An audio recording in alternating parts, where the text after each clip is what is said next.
8:19 ng mga kapatid. Alas 8:19 na ng gabi.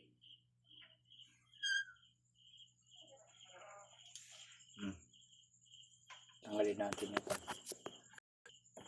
Makita niyo yung labas. O yan. Madilim na.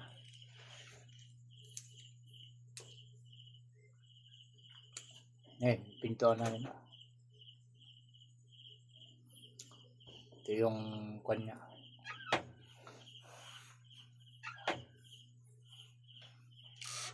Door. Agune.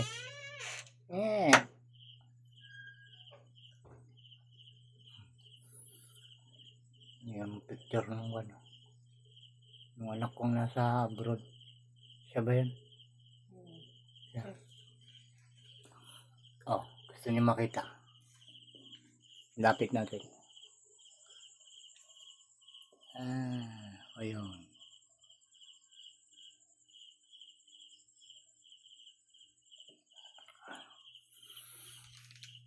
Tahimik na mga kapatid. Wala na yung mga tugtog. Pagod din yung mga tenga. Merienda mga kapatid. Maaga kami kumain. Pwede ba ito pakita? Kaya hindi pa naman tayo monetize.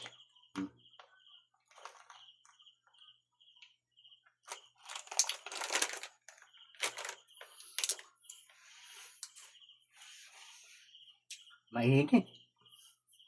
Nasaan na yung remote natin? Sa electric fan. May cam.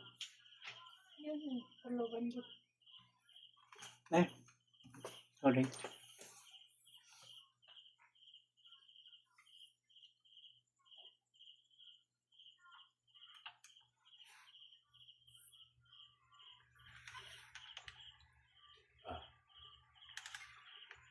Medyo may hangin na.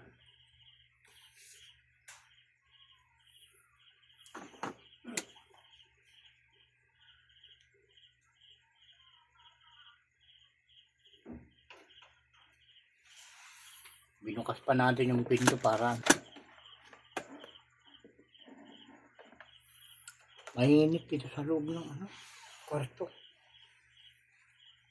Maghapon kasing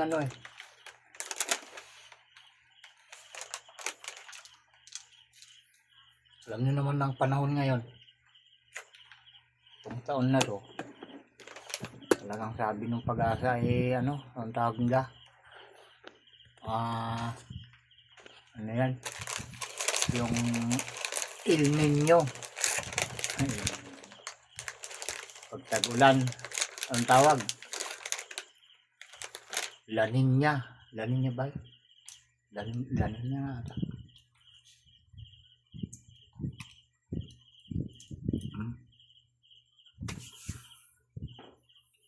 Para tayong live, hindi naman. Context lang mga kapatid.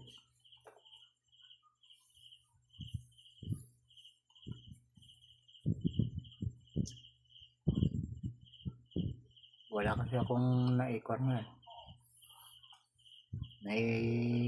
Upload na long video. Puro short. Saka lang. Picture.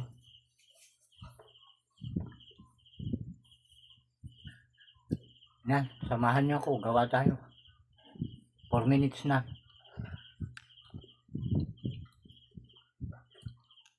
Sabi naman ng mga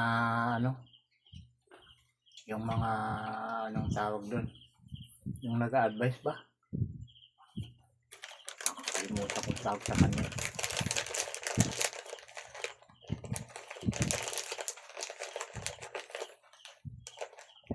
Kahit wala daw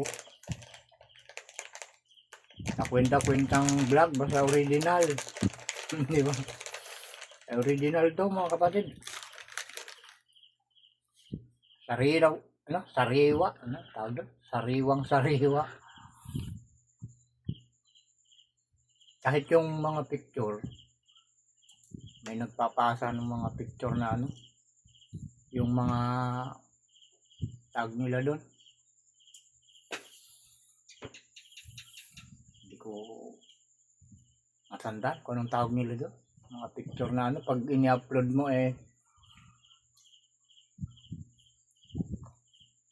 hindi tinatanggap ni YouTube, hindi tinatanggap ng Facebook. May mga picture na ganun. Akala mo lang tanggap dahil nai-upload mo Pero sundan mo, tingnan mo yung ano niya. Tingnan mo siya. Pag nai-upload mo na, tingnan mo dun sa ibaba niya, may nakalagay na, may warning. May triangle na bagan nakalagay dun sa reject. May warning device.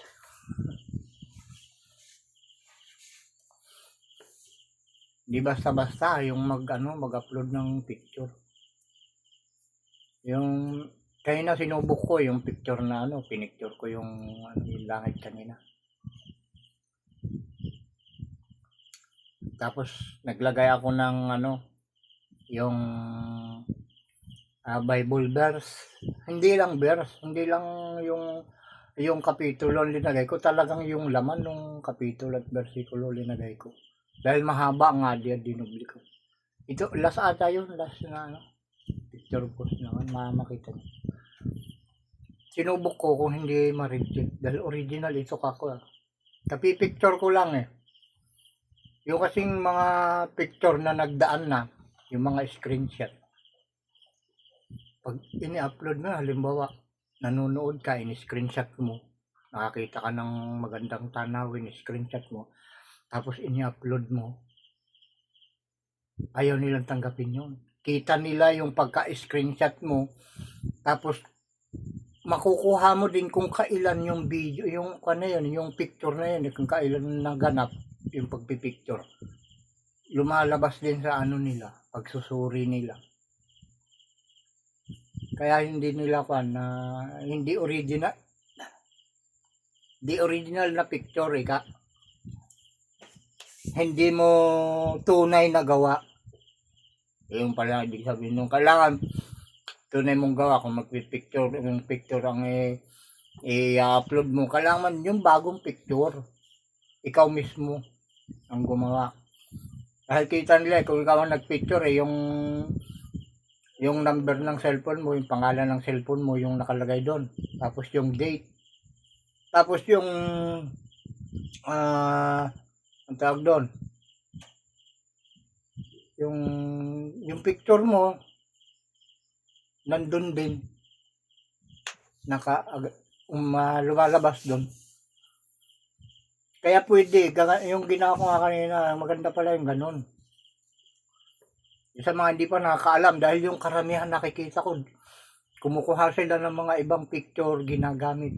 Kahit yung ulap lang mga kapatid, isama nyo ng konti yung bundok. Sama nyo. Kahit kaunti lang yung makuha nyo sa bundok. Tapos langit na yan, ulap. Pwede nyo i-post yun, lagyan nyo lang ng kaunting mensahe. Okay na. Tips ko lang sa inyo mga kapatid. Dahil di pa ako nakita ng ganun na yung iba nagpipicture. Basta ka-picture mo lang, yun yung mga original content na tinatawag nila. Okay pala yung ganun. Yun lang mga kapatid. Kuwan ko lang sa inyo. Parang tips, counting tips lang. Salamat sa panonood.